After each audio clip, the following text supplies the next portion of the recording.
Long Island has always been a bit of a foreign oddity to me. Grew up in Connecticut. There's this large body of water that separates us, otherwise known as Long Island Sound. If you chose to drive to Long Island on a weekend, you'd spend half the day in traffic. Thank you. Thank you. Thank you. Thank you. It's an insane amount of effort just to get there.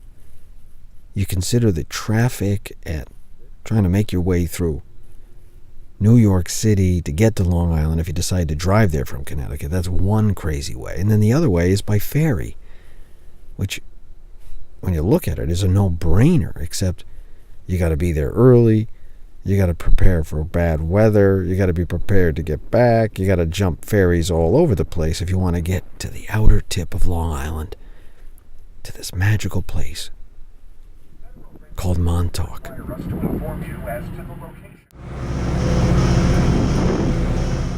And this is where my story will begin. The journey to the Sharks begins with a ferry ride that takes me across Long Island Sound and eventually will plant me right smack dab in the middle of a shark tournament where people are killing sharks for sport.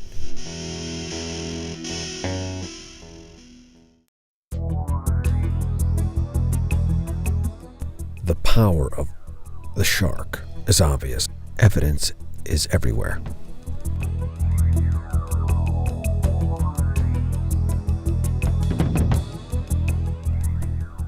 Hundreds of millions of dollars have been invested in the purchase of vessels designed to capture sharks, among other fish like tuna and marlin.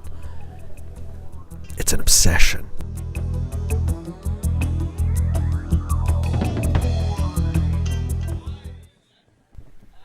Not to mention the prize money available for those that win the shark tournament.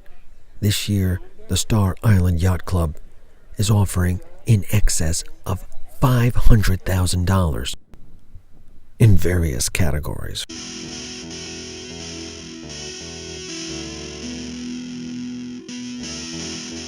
People travel from around the entire globe to participate.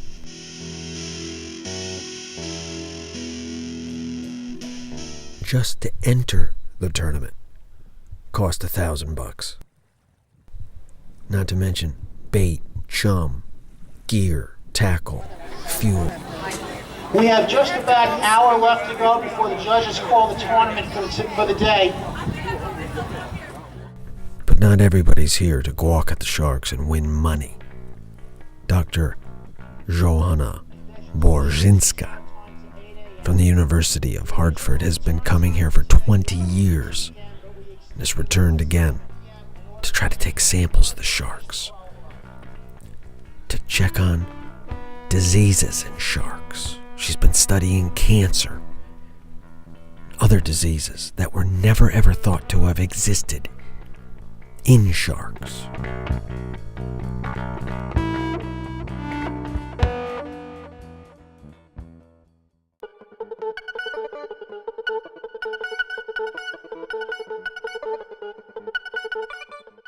But because of the PR, remember after Jaws, sharks were the bad guys. But then after several years, they turned into, in the public consciousness, into some fish that may need need protection because we are killing them, right? With the advent of chondroitin sulfate and all the other joint medications that are derived from shark cartilage, and the anti-cancer stuff in sharks, which is a total BS because sharks get cancer and all of this is, But again, in the public opinion, there was a little turn into believing that we maybe overfish some and maybe we should protect them.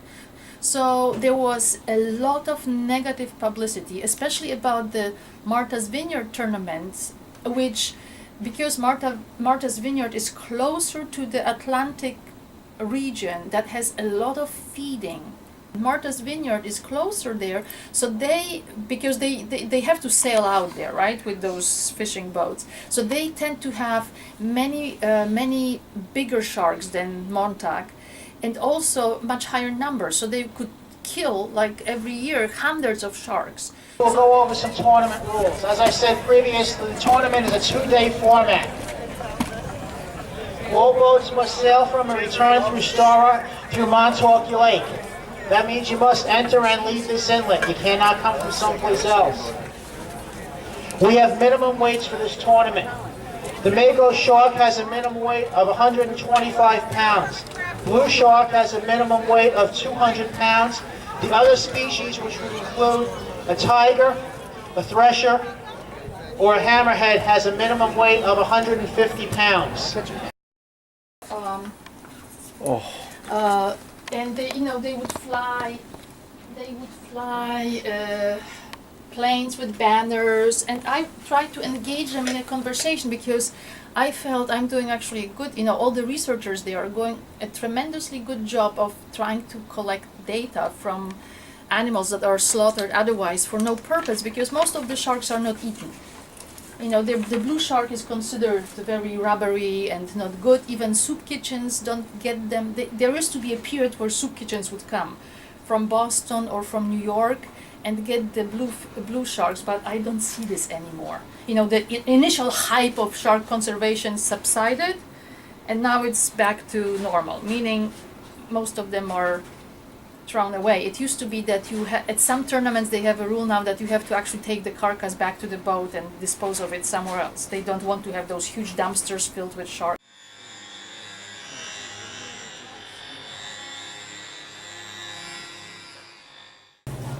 So what's happened behind me is a captain has brought back a thresher. It's about 100-pound thresher shark. He is a new fisherman. He doesn't understand exactly or he's pretending he doesn't know exactly what's happening. The shark is too young to bring back. It's not known as a species that people predominantly would ever want to eat. And he got caught up, I think, in the excitement and brought back a shark that was just too young and too small in a shark tournament. I saw some of the organizers bring him aside and say, look, you're not supposed to bring these things back like this.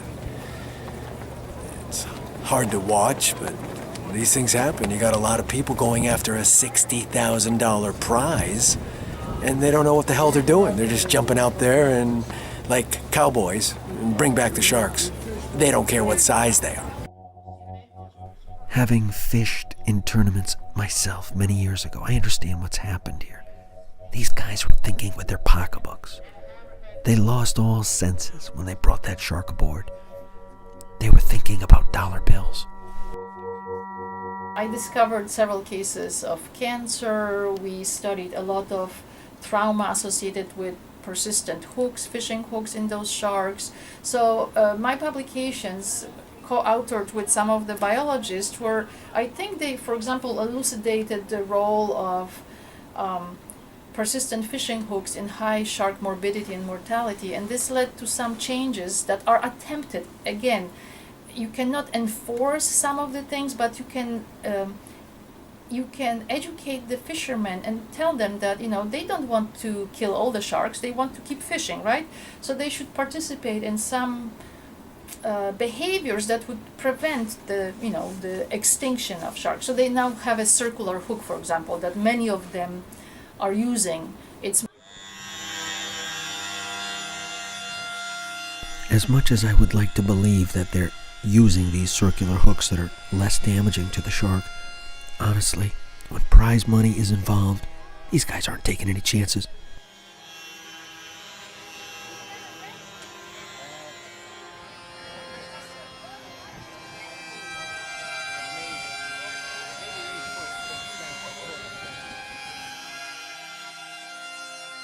They're using traditional hooks, the most damaging device possible to ensure they capture the shark.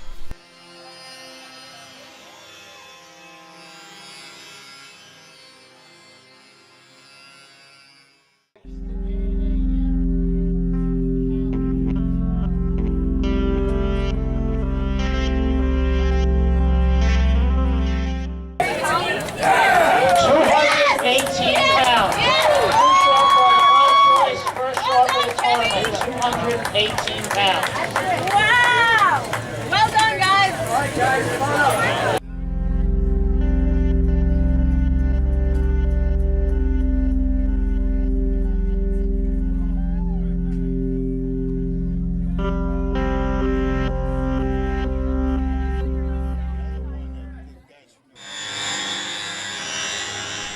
If you understand sharks and you realize what this blue shark represents, you come to understand that this is nothing to celebrate.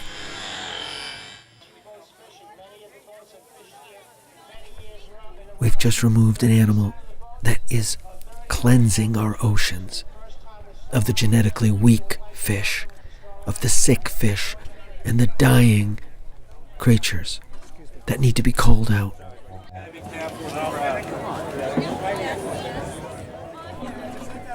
Sharks are keeping our oceans in check.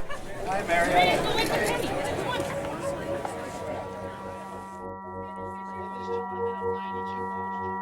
ahead. Just don't put your fingers in his mouth. Since 2000, for the past 14 years, this tournament has paid out in excess of $7.5 million.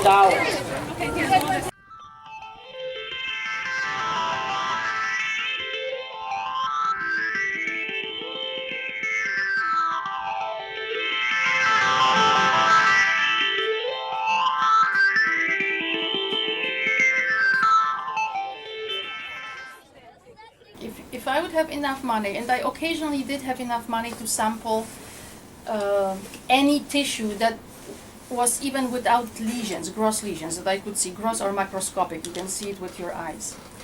But the tumors we described in sharks were visible macroscopically tumors.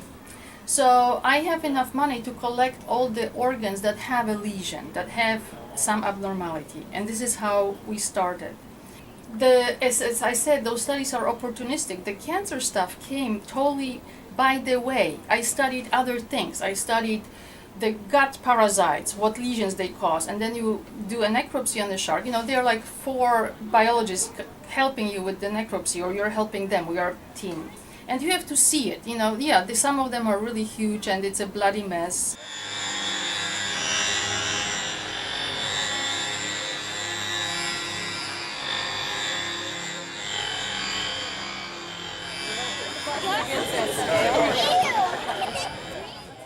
The data I collected by looking at normal tissues, I realized that even though a shark is looking healthy, there is a lot of lesions that are microscopic. You need the microscope to see them. But it's like with us, you know, we have the same things. But those lesions don't make us clinically sick, but they still are an indicator of the stress that our body is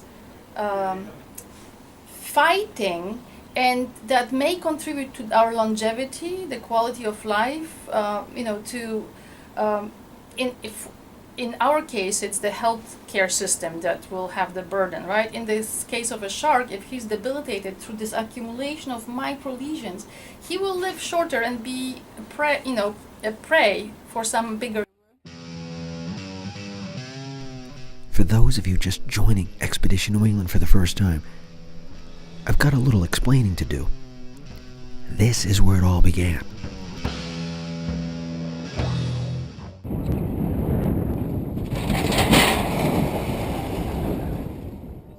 Diving with sharks off the coast of Rhode Island with Captain Charlie Donlin.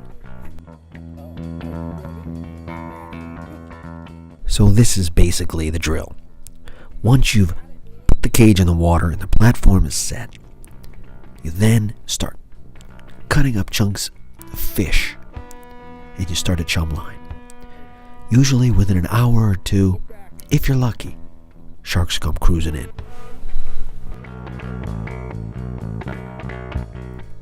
This year, I am driven to capture footage of a mako, one of the most misunderstood sharks in the ocean.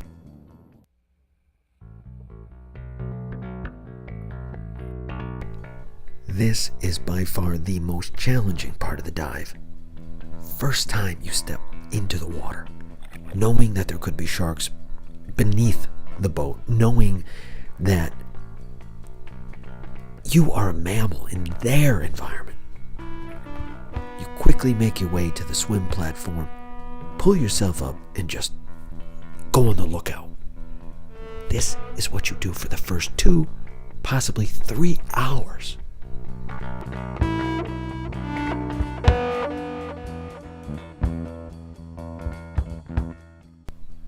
At some point, it begins to sink in that you just may not even see a shark. After going to the Montauk tournament, knowing year in, year out, we are stripping the oceans of these apex predators. It could all be for nothing.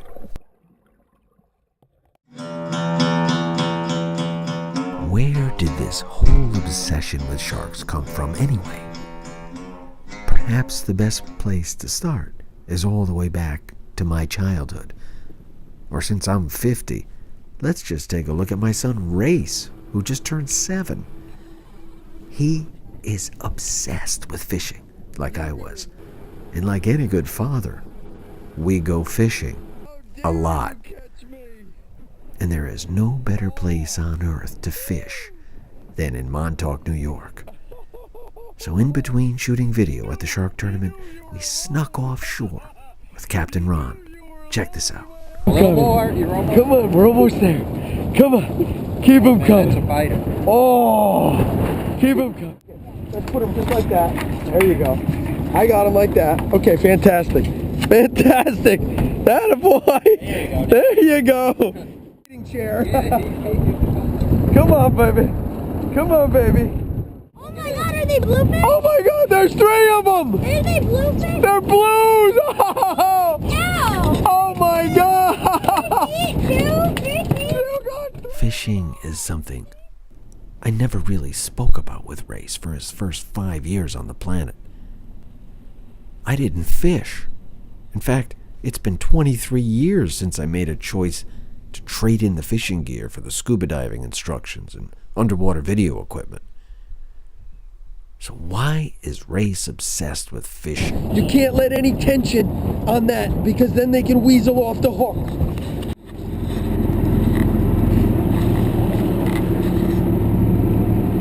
Oh, we got one! Hold on, son. Come on, buddy. You got to keep steady pressure on him if you want to get him on the boat. Steady pressure. My theory is that fishing is deeply entwined into our DNA, going back many hundreds of thousands of years.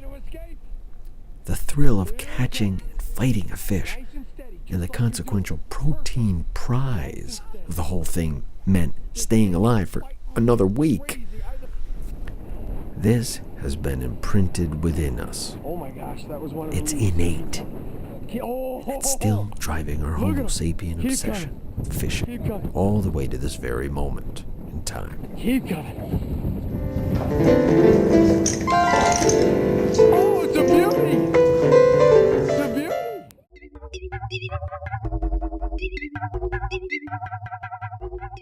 So this shark is actually beneath the minimum that's acceptable in the tournament. And you know, we have abilities out at sea to actually measure the sharks now. We can actually see what they weigh. So for them to bring the thing back is just ridiculous. They should have let the shark go back out and continue to breed and grow.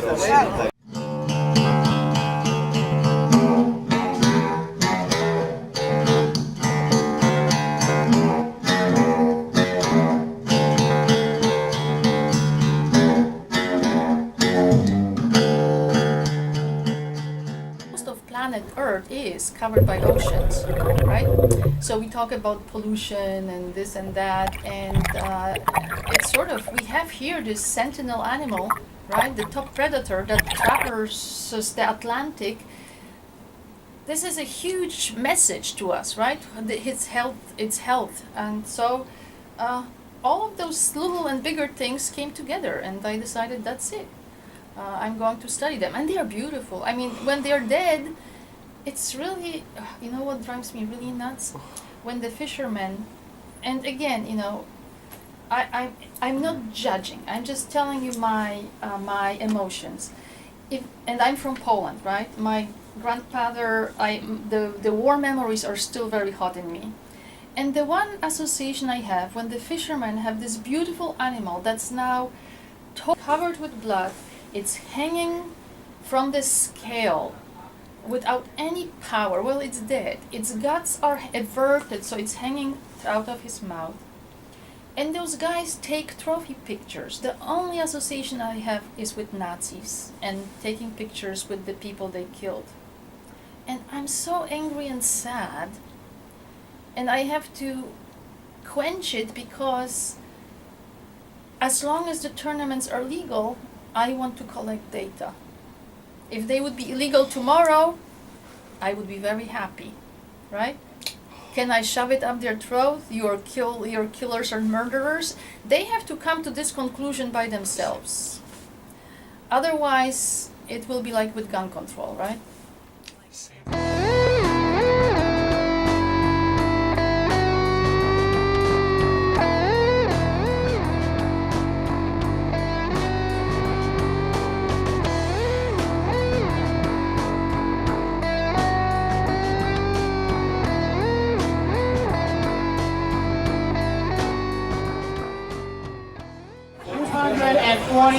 £243.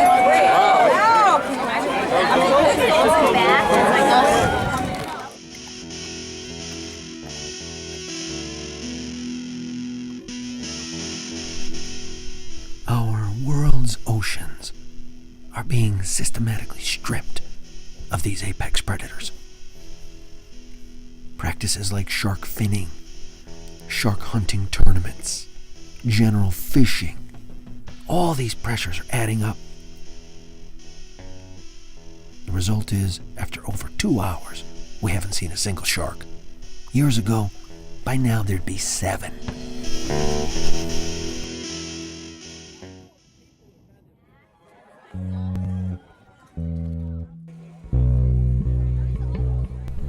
This particular species, the mako, is of greatest concern for me because humans can consume its meat.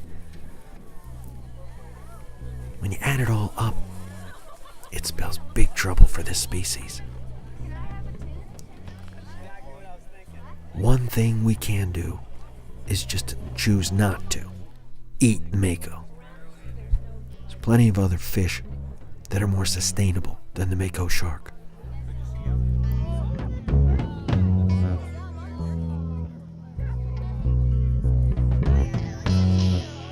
Just listen. Try to listen to what she's saying.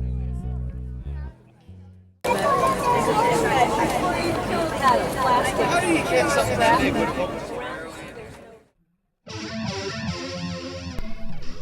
At this point, it's been 2 solid hours.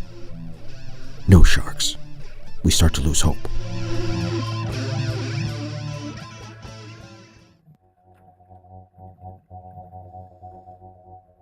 And then, out of nowhere, appears a mako shark cruising through the chum slick.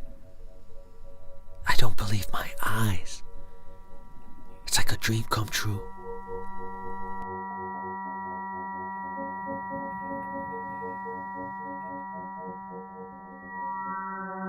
This is like no other shark I've ever been in the water with.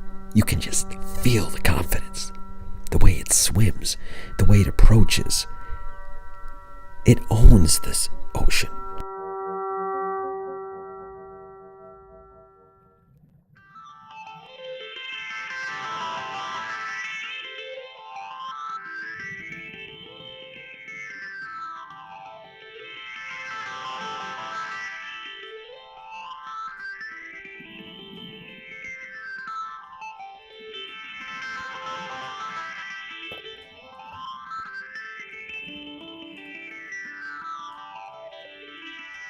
Sharks are under much more pressure from us than we from them.